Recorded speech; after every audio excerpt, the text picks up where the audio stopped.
अस्सलाम वालेकुम फ्रेंड्स। अल्लाह ताला की बनाई हुई इस कायनात में हमारी ज़मीन एक कतरे के बराबर है, जिस पर इंसान अशरफुल मखलूक़ात के एजाज़ के साथ बसते हैं।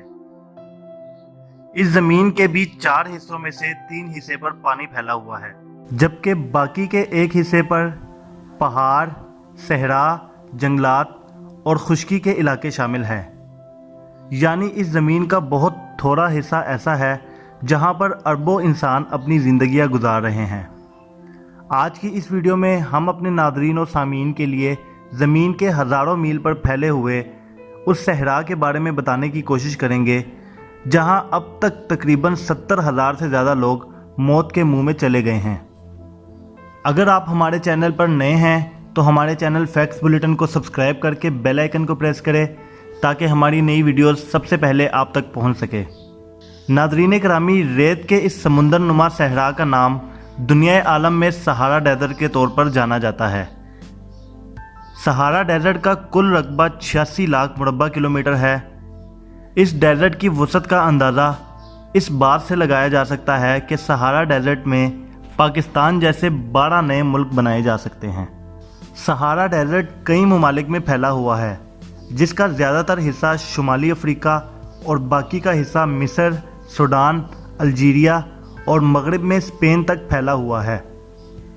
रेत के इस सहरा का ज़्यादातर हिस्सा हमवार है, जबकि कुछ हिस्सा पथरीले पहाड़ों पर भी मुश्तमिल है। इस रेगिस्तान में कुछ पहाड़ों की ऊंचाई 2500 मीटर से भी ज़्यादा है। सहारा रेगिस्तान को कातिल सहरा भी कहा जाता है। नादरीन गिरामी, इस रेगिस्तान की मुख्तलिफ खौफनाक सिफ़ात की बुनियाद पर इस रेगिस्तान के मुख्तलिफ नाम रखे गए हैं, जिनमें कातिल सहरा, खूनी रेगिस्तान और डेड बॉडी डेजर्ट मशहूर है। तूफ़ानी हवाओं के सिलसिले इस रेगिस्तान का नक्शा मुसलसल तब्दील करते रहते हैं। हवाओं के नतीजे में एक ही दिन में रेत के इतने बड़े ठेले बन जाते हैं, जिनकी ऊंचाई 750 फीट से भी ज़्यादा होती है, और अगले ही दिन ये ठेले फिर से अपनी जगह तब्दील कर लेते हैं। इस सहरा के कुछ मुकामात ऐसे भी हैं जहां साल के 150 दिन तूफ़ान की जद में रहते हैं। सहारा के रेगिस्तान में दिन भर गर्म हवाओं का राज रहता है। गर्मी की शिद्दत इतनी ज़्यादा होती है कि रेत आग की मानंद लगती है। दोपहर के वक्त सहारा का टेम्परेचर 50 डिग्री से भी ज़्यादा चला जाता है, और रात में यही सहरा डेजर्ट ठंडी हवाओं का मुतहम्मिल हो जाता है और इसका टेम्परेचर 1 डिग्री तक पहुंच जाता है। सहारा डेजर्ट में पानी का नामो निशान तक नहीं मिलता। यहाँ बारिशें भी बहुत कम होती है। इसके बावजूद सहारा के कुछ मुकामात ऐसे भी हैं जहाँ खजूर के दरख्त पाए जाते हैं, जो बग़ैर पानी के परवरिश पाते हैं, जो बेशक कुदरत खुदाबंदी का मज़हर है।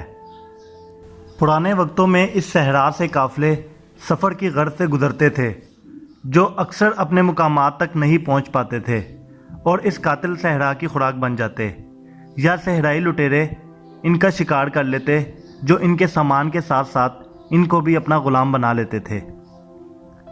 अभी हाल ही में 50 से ज़्यादा लोगों ने इस सहरा से यूरोप जाने की कोशिश की, लेकिन खुराक और पानी की किल्लत की वजह से खूनी रेगिस्तान में ही इन सब की मौत हो गई। हर साल हज़ारों लोग इस सहरा में सफ़र की गर्ज से निकलते हैं, लेकिन इनमें से अक्सर अपनी मंजिल मकसूद तक नहीं पहुंच पाते। इस सहरा में सफ़र करने के लिए ऊँट का इस्तेमाल किया जाता है, क्योंकि ऊँट को रेगिस्तान का जहाज़ कहा जाता है और ये जानवर 2 दिन तक पानी के बगैर सफ़र कर सकता है। इस सहरा में एक दौर में इंसान भी आबाद थे, जिनका अंदाज़ा यहाँ से मिलने वाले कदीम इंसानी ढांचों से लगाया गया है। इसके अलावा भी इंसानी आबादी के बहुत से आसार मिले हैं, जिनमें ज़रूरियात ज़िंदगी का कदीम सामान इस बात की निशानदही करते हैं। सहारा रेगिस्तान की सफाकियत का अंदाज़ा इस बात से भी लगाया जा सकता है कि इस सहरा में दुनिया के सबसे ख़तरनाक सांप और बिच्छू पाए जाते हैं, जिनका जहर सिर्फ चंद सेकंड में इंसान को मौत की वादियों में ले जाता है। दोस्तों, अगर आपको आज की हमारी वीडियो पसंद आए तो लाइक करें और अपने दोस्तों के साथ शेयर करें। शुक्रिया। अल्लाह हाफिज़।